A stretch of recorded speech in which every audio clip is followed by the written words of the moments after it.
وعلى آله وأصحابه أجمعين.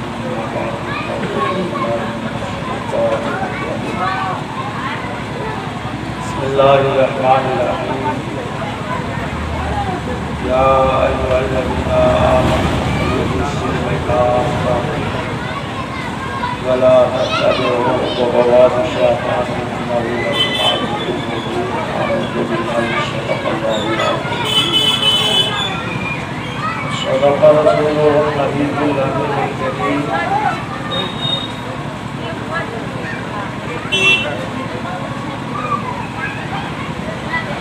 اسلام کی فطرت میں قدرت نے لشک دی ہے. اسلام کی فطرت میں قدرت نے لشک دی ہے. اتنا ہی یہ اٹھے گا جتنا کہ بناؤ.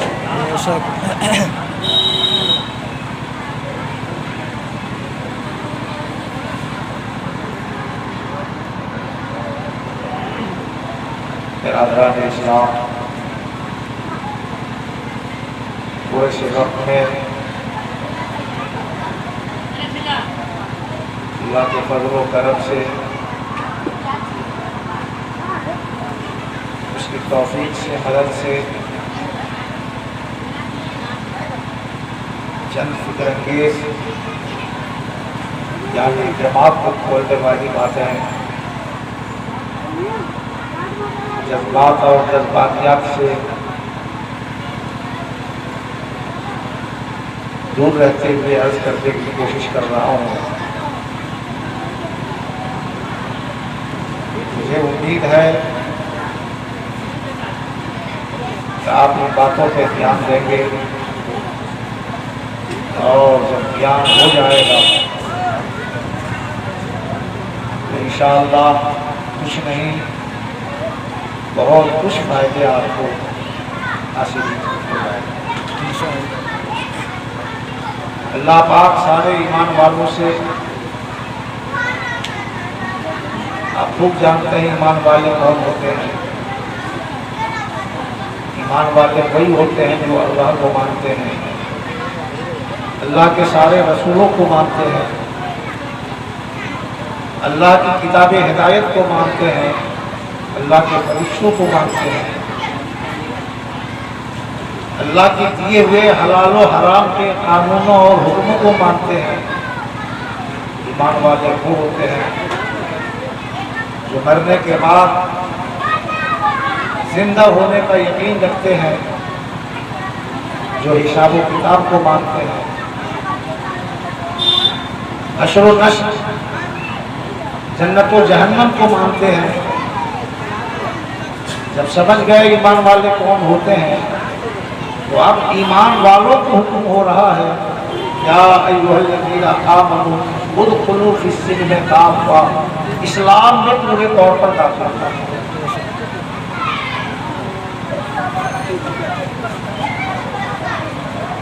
ایمان اور اسلام میں بنیادی طور پر فرق نہیں ہے، لیکن ظاہری لغوی معنی کے اعتبار سے، ڈکشنری کے معنی کے اعتبار سے یہاں فرق دکھایا گیا ہے. دل کے یقین کے ساتھ ماننے کا نام ایمان ہے، اور اس یقین کو، اس ایمان کو، اس ماننے کو عمل کے سانچے پہ ڈھال کر پیش کرتا یہ اسلام ہے. ویسے اسلام کے ماننے میں بھی مانا بھی ماننا ہے، اور جس چیز کو مان رہے ہیں اس کو عمل میں بھی لانا ہے. ایمان کے شرعی معنی میں بھی یہ بات داخل ہے، ماننا بھی ہے اور مان کے عمل کرنا بھی ہے. فرق یہ ہے کہ ماننے سے ایمان ثابت ہوتا ہے اور عمل سے ایمان کا کمال ثابت ہوتا ہے. جو عمل نہیں کرتا وہ ناقص ہوتا ہے، نامکمل ہوتا ہے. لیکن ایمان رہتا ہے بغیر عمل کے بھی. لیکن یہاں جو قرآن اللہ پاک ہمیں حکم دے رہا ہے کہ صرف ماننے کی حد تک نہیں رہو، ادخلوا فی السلم کافۃ، پورے طور پر اسلام میں داخل ہو جاؤ. مطلب یہ ہے کہ اگر آپ موت کو تو مانتے ہی، ماننے کے ساتھ زندہ ہونے پر یقین ہے، تو موت کے بعد کی جو زندگی ہے اس کے لیے تیاری ہے۔ اگر قبر کے عذاب و ثواب پر یقین ہے تو صرف ماننے سے کام نہیں چلے گا، بلکہ اس ثواب کو حاصل کرنے کے لیے ہم کو کیا کرنا ہے یہ بھی کرنا ہے۔ عذاب سے بچنے کے لیے ہم کو کیا کرنا ہے یہ بھی کرنا ہے۔ اگر آخرت کے عقیدے میں ہمارا یقین ہے کہ وہاں حساب و کتاب ہوگا، عمل کی ترازو ہوگی، جہاں ہماری نیکیاں بدیاں توڑی جائیں گی، ٹھیک ہے، اسی عقیدے میں شفاعت کا بھی عقیدہ ہے، گناہگاروں کو اللہ کے نبی بخش پائیں گے، لیکن یہ شرط ہے کہ جب کہ وہ ایمان لے کر دنیا سے گیا ہو۔ یہ کیا گارنٹی ہے کہ آپ اعمال بد سے اپنے دلوں کو تاریک کر لیں تو اس میں ایمان کی روشنی رہے گی یا نہیں رہے گی، اس کی بھی کوئی گارنٹی نہیں ہے۔ ممکن ہے اعمال کی نحوست سے ہمارا یا کسی کا ایمان معاذ اللہ زائل ہو جائے، ختم ہو جائے اور ایمان پر اس کی بہت نہ ہو سکے۔ قرآن و حدیث میں جا بجا اس بات کا چرچا ہے، میں اپنی طرف سے نہیں بول رہا۔ اب ایسے بھی سمجھیے، اگر کوئی شخص کسی گناہ کا عادی ہو جاتا ہے، مثلا زنا اور بدکاری کا وہ مزاج بنا لیا، عادت بن گئی، تو ایسا ہو سکتا ہے کہ اگر اس کو ٹوکا جائے، اس پر سختی کی جائے، تو زنا کے حرام ہونے کا جو عقیدہ ہے وہ عقیدہ بھی وہ ختم کر دے اور کہے کہ میں نہیں مانتا کہ زنا حرام ہے۔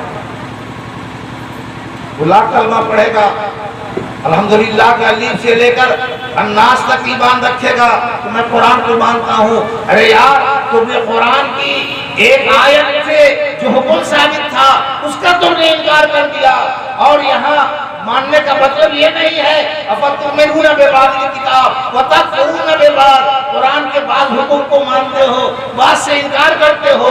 ایمان اس کا ثابت ہوتا ہے جو پورے قرآن کا ماننے والا ہوتا ہے، کچھ کو مانا کچھ کو نہیں مانا، ایسا ایمان نہیں ہے۔ آج بھی دیکھ لیجیے، بہت سارے لوگ ہیں، بہت سارے حراموں کا بھول کر تو انکار نہیں کرتے، جن حراموں کو وہ سڑک پہ کر رہے ہوتے ہیں، دروازوں پہ کر رہے ہوتے ہیں، پوری بے حیائی سے کر رہے ہوتے ہیں۔ بہت سارے حرام کام ہیں جو مسجدوں میں ہوتے ہیں، مدرسوں میں ہوتے ہیں، خانقاہوں میں ہوتے ہیں۔ جو وہاں کے ذمہ دار لوگ ہیں، جو وہاں کے رہنے والے ہیں، کارندے ہیں، اگر ان کو ٹوکا جائے تو ان کو برا لگتا ہے۔ کیوں برا لگتا ہے؟ چوری کو قرآن نے حرام قرار دیا ہے، دھوکے کو قرآن نے حرام قرار دیا ہے، کسی کی عزت نفس کو برباد کرنا قرآن نے حرام قرار دیا ہے۔ معاملات میں دیانتداری ہونا ضروری ہے۔ اگر کوئی بددیانتی کرتا ہے، کسی کی زمین ہڑپ لیتا ہے، کسی کے پیسے بے ایمانی کر لیتا ہے وغیرہ وغیرہ، تو ان چیزوں کو قرآن نے حرام قرار دیا ہے۔ اگر کوئی شخص ان حراموں کو حرام بول رہا ہے اور خاص کر کسی پر سزا کر کے بول رہا ہے تو اس شخص کو یہ بات بری لگتی ہے۔ یہ بری کیوں لگی؟ بے ایمان ہو تو اپنے کو بے ایمان کیوں نہیں تسلیم کرتے ہو؟ چور ہو تو اپنے کو چور کیوں نہیں مانتے؟ جب مانو گے نہیں تو توبہ کی توفیق کہاں سے ملے گی؟ بدکار ہو تو اپنے کو بدکار کیوں نہیں مانتے؟ نام لے کر ناپی کہا جائے، اشارے میں بھی اگر بولا جائے، ایسے لوگوں کو جو چیٹر ٹائپ کے لوگ ہیں، عوام تو کسی حد تک سن لیتا ہے، تسلیم بھی کرتا ہے۔ ایک شرابی عام آدمی شراب پیتا ہے، ہم اس کی مجلس میں شراب کے حرام ہونے پر تقریر کرتے ہیں، وہ بیچارہ شرمندہ ہوتا ہے۔ اگر نام نہ لیا جائے تو اس کو اس بات کا احساس ہوتا ہے کہ ہم گنہگار ہیں۔ لیکن اگر کوئی مولوی شراب پی لے اور ویسے تقریر کیا جائے کہ بھائی شراب حرام ہے، یہ گندی چیز ہے، اور وہ شخص اس مجمع میں ہو تو اس کو برا لگے گا کہ ہماری ایب جوئی ہو رہی ہے۔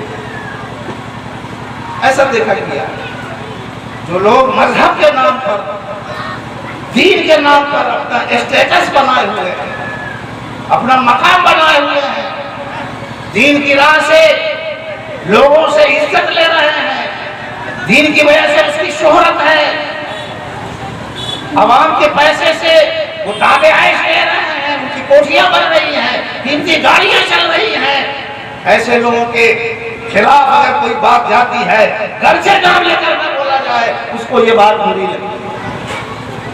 کیوں بری لگتی ہے؟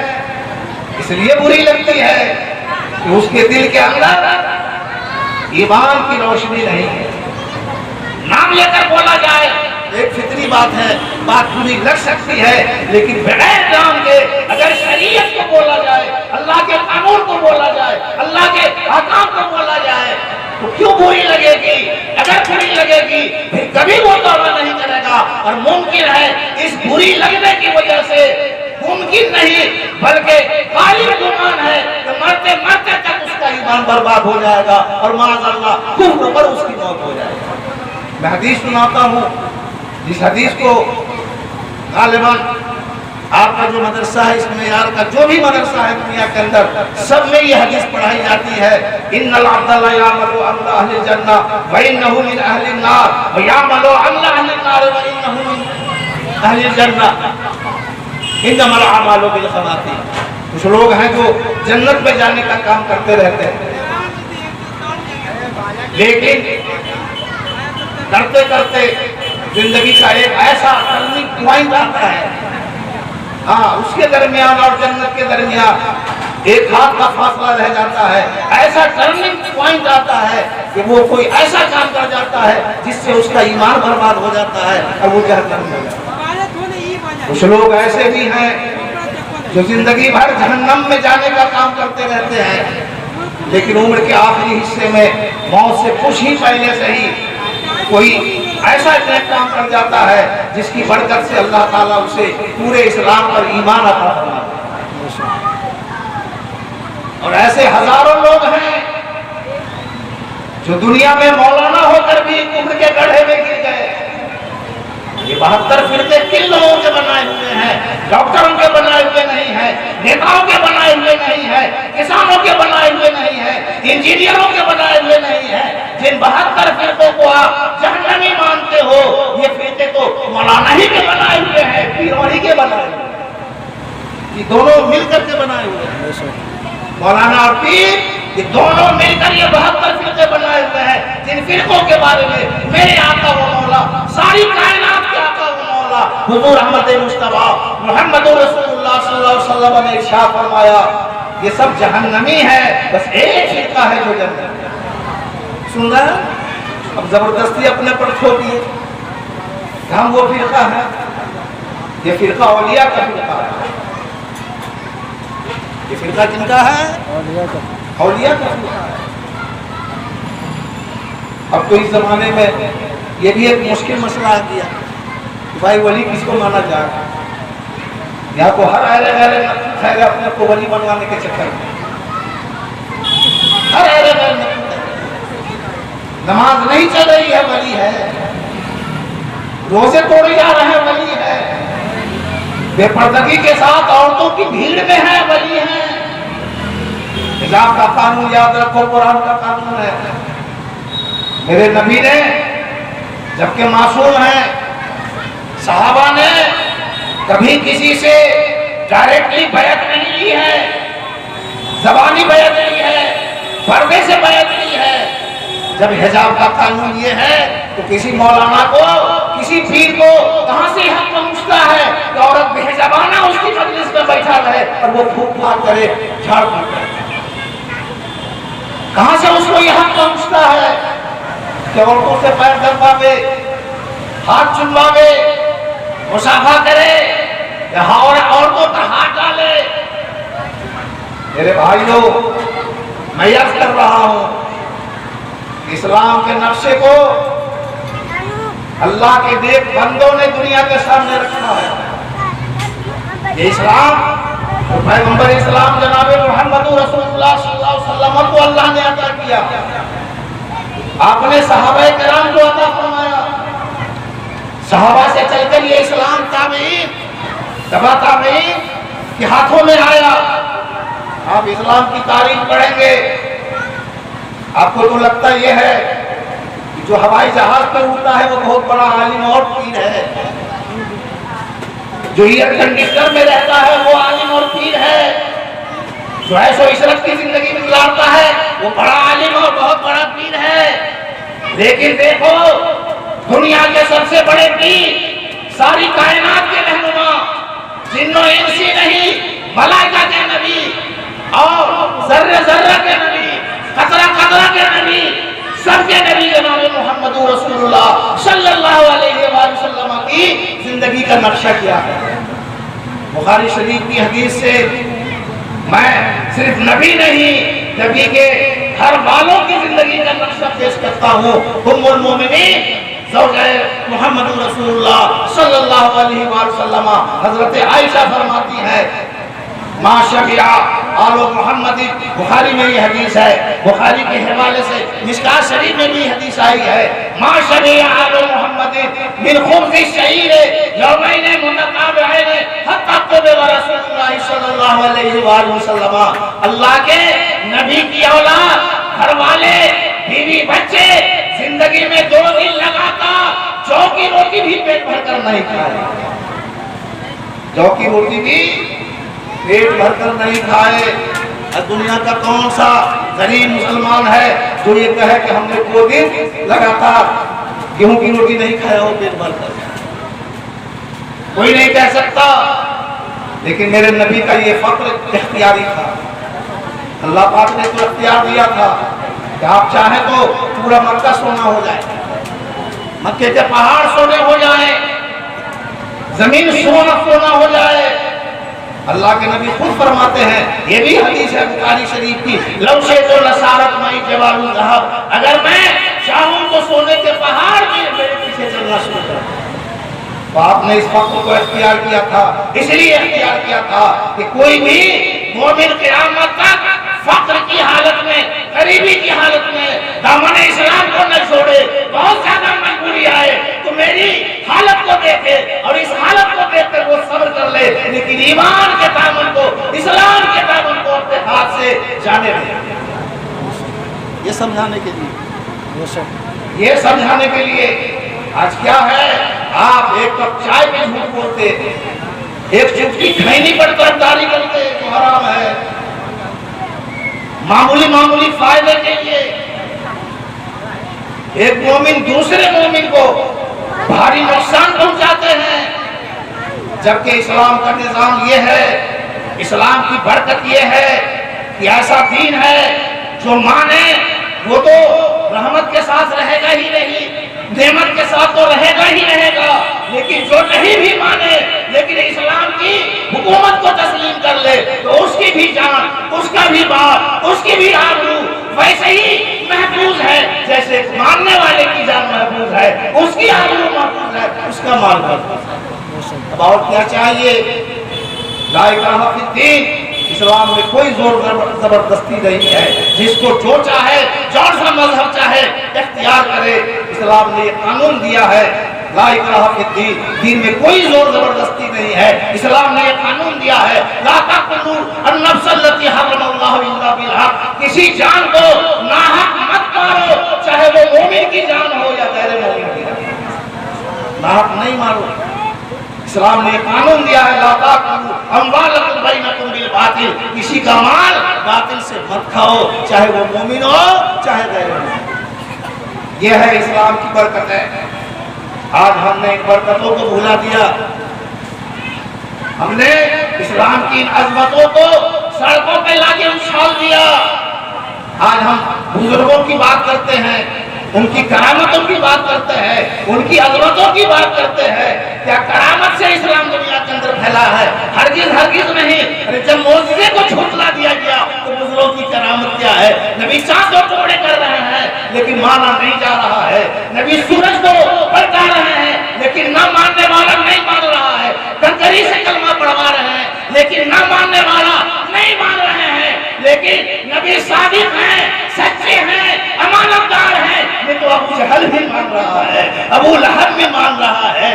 کردار کو کوئی جھٹلا نہیں سکتا. سکتا ہے، کمال کو کوئی جھٹلا سکتا ہے، لیکن کسی کے کردار کو کوئی جھٹلا نہیں سکتا۔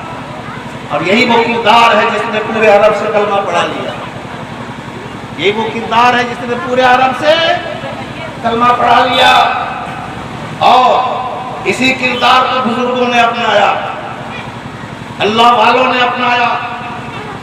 بھارت کے اندر ایسے تو حضرت عمر کے زمانے میں، یعنی پہلی صدی ہجری میں، ساحلی علاقوں میں چونکہ عربوں کا ہندوستان والوں سے تجارتی تعلقات تھے، گجرات، سندھ اور مالابار،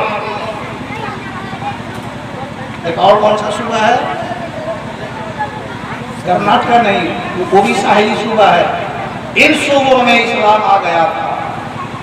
اور غریب نواز سے پہلے کے بزرگوں نے، تابعین نے، سینکڑوں کی تعداد میں، عرب تاجروں نے، گجرات، ان سب علاقوں میں اسلام حضرت عمر کے زمانے میں آ گیا۔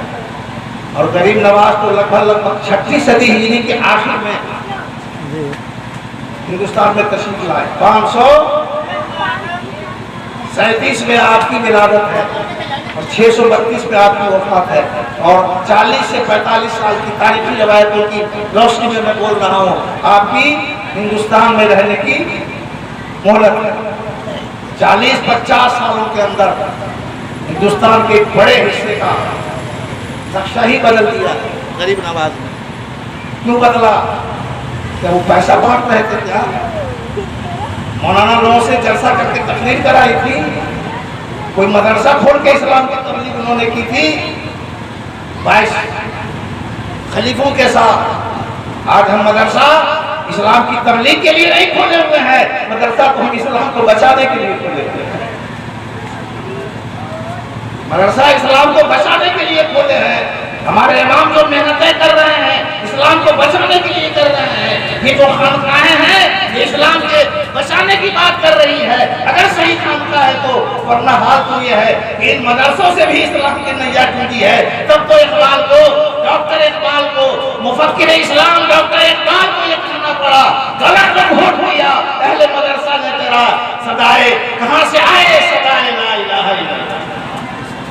یہ جو فرقہ بندیاں ہیں مدرسوں کی بنیاد پر ہے، خانقاہوں سے یہ 72 جماعتیں نکلی ہیں، یہ گمراہ فرقے مدرسوں سے نکلے ہیں، کالج سے نہیں، یونیورسٹی سے نہیں، کسی کمپنی سے نہیں، کسی تجارت کی منڈی سے نہیں، کسی کسان کے کھیت سے نہیں، یہ 72 فرقے خانقاہوں سے نکلے ہیں، یہ 72 جماعتیں مدرسوں سے نکلے ہیں۔ ہندوستان کے اندر جو پہلا وہابی فرقے کا امام ہے وہ اسماعیل دہلوی ہے، اور یہ پوتا ہے حضرت شاہ عبدالعزیز محدث دہلوی کا، جو پیر بھی ہیں اور بہت بڑے استاد بھی ہیں، اعلیٰ حضرت کے پیر کے پیر ہیں شاہ عبدالعزیز محدث دہلوی۔ اس خانقاہ میں اور اس مدرسے میں اسماعیل دہلوی جیسا ناپاک انسان پیدا ہوا، عالم بنا، اور اس نے وہابیت کی بنیاد اس ہندوستان کے اندر ڈالی، اور وہابیوں کا پہلا امام، پہلا پیشوا،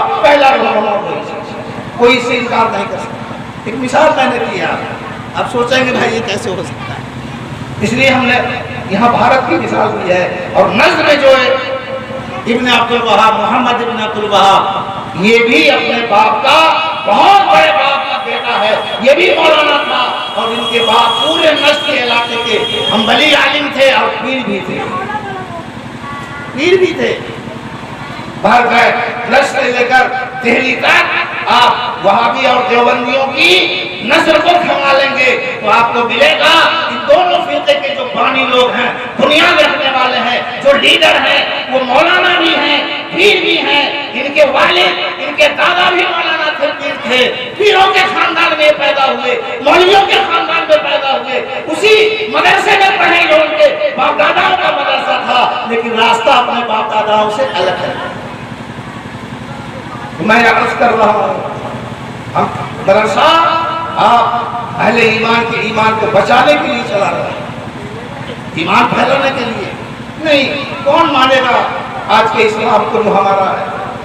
اگر کوئی شخص دنیا میں اسلام قبول کرتا ہے تو قرآن پڑھ کے اسلام قبول کرتا ہے، حدیث پڑھ کے اسلام قبول کرتا ہے، نبی کی سیرت پڑھ کے اسلام قبول کرتا ہے، کسی مولوی کے کردار کو دیکھ کے اسلام نہیں قبول کرتا، کسی پیر کے کردار کو دیکھ کر اسلام قبول نہیں کرتا ہے۔ آپ مجبوری میں ہاتھ چوم لیتے ہو، نذرانے بڑھا دیتے ہو، لیکن آپ کا دل بھی نہیں کہتا ہے یہ پیر صاحب ایسا ہے جن کی پیروی کی جائے، یہ مولانا صاحب ایسا ہے، ایسے ہیں جن سے فیض لیا جائے، جن سے برکت لیا جائے۔ یہ مجبوری ہے آپ کی میلاد پڑھانے کی، مجبوری ہے آپ کی نماز پڑھانے کی، مجبوری ہے آپ کی جب جنازہ پڑھواتے ہیں۔ اگر آپ کو پڑھانا آتا تو کبھی بھی مولویوں کو نہیں پوچھتے، اور اگر آپ کو جنت کا سرٹیفکیٹ لینے کی ضرورت پڑتی ہے تو جاہل قواس اور لچے لفنگے دھندا باز پیروں کے ہاتھ میں دے کر ہاتھ آپ سرٹیفکیٹ لے لیتے ہیں کہ ہم جنتی بن جاتے ہیں۔ کچھ کریں نہ کریں، شراب پیتے ہوئے ڈگری لے لیتا ہے جنتی کا، یعنی کیا بولتے ہیں اس کو، شجرا۔ میں بھی شجرا والا ہوں، کچھ جائے نہ جائے لیکن شجرا قبر میں جانا چاہیے، ہے کہ نہیں؟ یہ نماز جائے نہ جائے، روزہ جائے نہ جائے، زکوٰۃ جائے نہ جائے، حج جائے نہ جائے، گناہوں سے پرہیز کرنا بھی تو نیکی ہے نا۔ اگر کوئی جھوٹ نہیں بولتا ہے یہ بھی نیکی ہے، کوئی تاری شراب نہیں پیتا ہے یہ بھی نیکی ہے، کوئی حرام نہیں کھاتا ہے یہ بھی نیکی ہے، کوئی اپنے ماں باپ کے حقوق کو ادا کرتا ہے تو یہ بھی نیکی ہے، اور ماں باپ کے حقوق کو نکارنے سے بچتا ہے تو یہ بھی ایک نیکی ہے، یہ بھی ایک نیکی ہے۔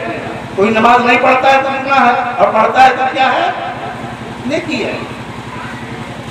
نیکی جائے نہ جائے لیکن شجرا چلا گیا، بات مکمل ہو گئی۔ ایسا اسلام دنیا کے سامنے پیش کروں گے اور کوئی اسلام کے سائے میں آئے گا؟ مجھے یاد ہے، مولانا لوگ بھی اس واقعے کو جانتے ہیں، آج سے 700 برس پہلے حضرت مخدوم شرف الدین یحییٰ منیدی نے تصوف میں ایک کتاب لکھی، اس کا نام مکتوبات دو صدی ہے۔ حضرت بایزید بستانی کے زمانے کی بات ہے، ان کے پڑوس میں ایک مجوسی رہتا ہے۔ مسلمانوں نے تانا دیا، اتنے بڑے بزرگ کے پڑوس میں رہتے ہو، ان کے گھر سے تمہارا گھر سنا ہوا ہے اور ابھی تک تمہیں اسلام کی دولت نہیں ملی۔ مجوسی کہتے ہیں آنکھ کی پرستش کرنے والے، ابھی تک تمہیں اسلام کی نعمت حاصل نہیں ہو سکی۔ اس مجوسی نے کہا اس اسلام کی تم بات کرتے ہو، ارے جو بایزید بستانی کا اسلام ہے اس اسلام کو ہم برداشت نہیں کر سکتے، اتنا صاف ستھرا اسلام ہے، جس اسلام کو ہم لا کر اپنی صفائی اور ستھرائی اپنے اندر پیدا نہیں کر سکتے، اور تم جو اپنے اسلام کی بات کرتے ہو تو تمہارا اسلام تو اتنا گندا ہے، تمہارا ایمان تو اتنا گندا ہے کہ ہمیں شرم آتی ہے کہ تمہارے جیسا مسلمان ہو بنے۔ آج جو دنیا میں مسلمانوں پر ایک عذاب سایہ ہوا ہے، اس کی بدعمالیوں کا نتیجہ ہے، لیکن اللہ نے ہمیں مایوس نہیں کیا ہے، اللہ کے رسول نے ہمیں نا امید نہیں کیا ہے۔ قرآن میں بھی ہے، یہ قرآن قیامت تک کے لیے آیا ہے، 40 برس پہلے تک قرآن کا ایک ایک حرف رہے گا، زبر زیر پیش رہے گا، جب 40 برس قیامت کو رہ جائیں گے تب قرآن کتابوں سے اٹھا لیا جائے گا، کاغذ رہ جائے گا، حروف نہیں رہے گا۔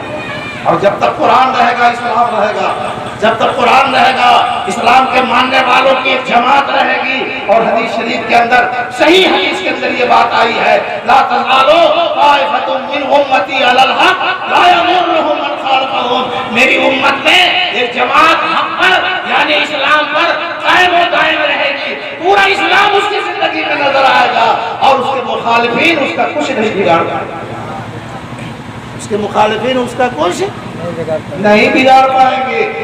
اس لیے بھائی میرے، آخری بات یاد کر دوں، بات لمبی ہو گئی، آپ لوگ کی نظر کھانے پہ بھی ہوگی، دل میں کھانے کی بھی خواہش ہوگی، اور کچھ کئی باتیں ہیں جس میں سب کی مذمت ہو رہی ہے، ہماری بھی مذمت ہو رہی ہے، ایسی بات نہیں ہے۔ ہم تقریر میں اپنے کو پہلے مخاطب بناتے ہیں، پہلی نصیحت اپنے کو کرتے ہیں، بعد میں آپ کو نصیحت جاتی ہے، آپ مانو یا نہ مانو یا آپ کا اختیار ہے، لیکن ہم بولتے ہیں تو ہم پر تو ماننا پہلے ضروری ہوگا ہی۔ اس لیے ہم بھی سدھاریں اپنے آپ کو، آپ بھی سدھاریں اپنے آپ کو۔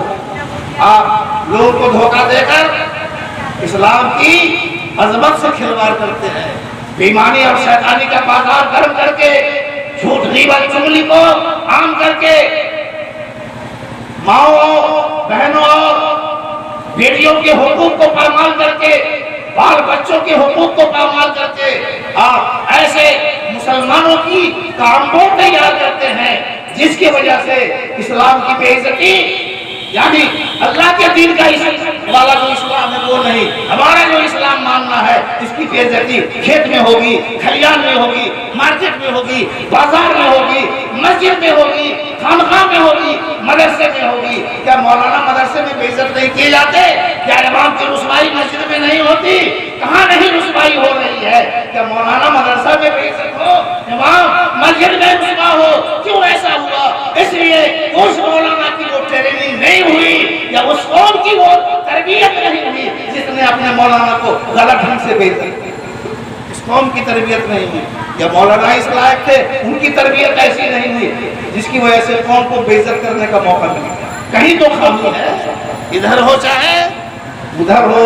اس لیے ایمان والو، اللہ نے بزرگوں کے ذریعے سے ایک بات کرنا بھول گیا، یہ جو اسلام نبی سے چلا، صحابہ کو ملا، اس کے بعد ولیوں کو اسلام ملا، ان ولیوں کے ذریعے سے ہم تک یہ اسلام پہنچا ہے۔ بھارت کے 3/4 حصے پر جو اسلام کا پھریرا لہرا رہا ہے، مومنوں کے گھر میں جو قرآن پڑھا جا رہا ہے، ان کی آبادیوں میں جو مسجدیں نظر آ رہی ہیں، خانقاہیں اور مدرسے نظر آ رہے ہیں، یہ دین ہے، یہ محنت کا نتیجہ ہے، غریب نواز کی محنت کا نتیجہ ہے، ان کے خلفاء کی محنت کا نتیجہ ہے۔ اور بات جتنی بھی کوئی بنا دے، ہم پر سب سے بڑا احسان اللہ رسول کے بعد، صحابہ کے بعد والی جماعت کا بعد سب سے بڑا احسان اگر ہم پر ہے تو غریب نواز کا ہے، ان کے ماننے والے قطب الدین بختیار کاکی کا ہے، مولانا فرید الدین کا ہے، اور دیگر حضرت نظام الدین اولیاء کا ہے، مخدومان سمنا کا ہے، مخدوم جہاں کا ہے، یہ سب کے سب سلسلہ چشتیہ کے بزرگ ہیں۔ سلسلہ چشتیہ اجمیر سے نہیں چلا ہے، سلسلہ چشتیہ حضرت ابو اسحاق شامی ایک بزرگ ہیں جو حضرت حسن بصری کے خلیفہ ہیں، اور حضرت حسن بصری مولا علی کے خلیفہ ہیں۔ بہت اونچی شان ہے اس سلسلے کی بھی، ایسا مت آکو، یہ سلسلہ یہاں سے چلا ہے، غریب نواز سے چلا ہے۔ غریب نواز سلسلہ چشتیہ کے بزرگ ہیں، سلسلہ چشتیہ کے بانی حضرت ابو اسحاق شامی ہے جو حسن بصری کے خلیفہ ہے، اور حسن بصری مولا علی کے خلیفہ۔ بڑی شان ہے، بڑی برکت ہے اس سلسلے کی۔ برکت یہ ہے کوئی ہم لے کر نہیں کہہ سکتا کہ ہمارے باپ داداؤں کو کلمہ کس نے پڑھایا ہے، اس سلسلہ چشتیہ کے بزرگوں نے پڑھایا ہے۔ کوئی نہیں کہہ سکتا کہ نہیں پڑھایا ہے، اس لیے کہ اگر کہے گا نہیں پڑھایا ہے تو پھر سوال پیدا ہوگا، کیا تمہارے باپ دادا عرب سے آئے تھے، شام سے آئے تھے، مصر سے آئے تھے، لبنان سے آئے تھے، باہر کے تھے؟ نہیں، یہی کے تھے۔ جو لوگ وہاں کے آئے وہ تو گنے چنے لوگ ہیں، لیکن عام جو لوگ ہیں وہ یہی کے ہیں۔ انہی کے لوگ کو آپ نے سنا ہوگا کہ 90 لاکھ لوگوں کو کلمہ اسلام پڑھا کے غریب نواز میں داخل اسلام۔ اس زمانے کے لحاظ سے آج سے یہ 810واں عرس ہے۔ کتنا عرس ہے؟ 810واں۔ گویا کہ 850 برس پہلے غریب نواز کا یہ چمتکار رہا، اس زمانے کی تعداد کے اعتبار سے 90 لاکھ لوگوں کو کلمہ اسلام پڑھا کے، چاہے آپ نے پڑھایا ہو، آپ کے خلفاء نے پڑھایا ہو، در خلفاء نے پڑھایا ہو، تو بڑی تعداد بنتی ہے بھائی، اتنے لوگوں کو کلمہ اسلام۔ خیر، یہ تاریخی روایت ہے، کہاں تک صحیح ہے غلط ہے اس کے پیچھے ہمیں نہیں پڑنا ہے۔ کچھ لوگوں نے غلط بھی کہا ہے کہ اتنی بڑی تعداد اس زمانے میں نہیں ہو سکتی، ہم کو اس سے کوئی دقت نہیں ہے، کوئی غلط مانے کوئی صحیح مانے، لیکن ایک بہت ہی ٹھوس روایت ہے کہ اجمیر سے دہلی کے سفر میں ایک سفر میں غریب نواز نے 900 لوگوں کو کلمہ اسلام پڑھا کے داخل اسلام۔ ایک سفر میں، جو ایک دن کا سفر ہوگا، پیدل جو سفر ہوگا ایک دن میں اونٹ کے ذریعے سے آدمی سفر کر سکتا ہے، دہلی سے اجمیر تک پیدل نہیں کر سکتا، لیکن اونٹ کے ذریعے سے کر سکتا ہے۔ جس کی شان یہ تھی کہ ایک سفر میں وہ 900 لوگوں کا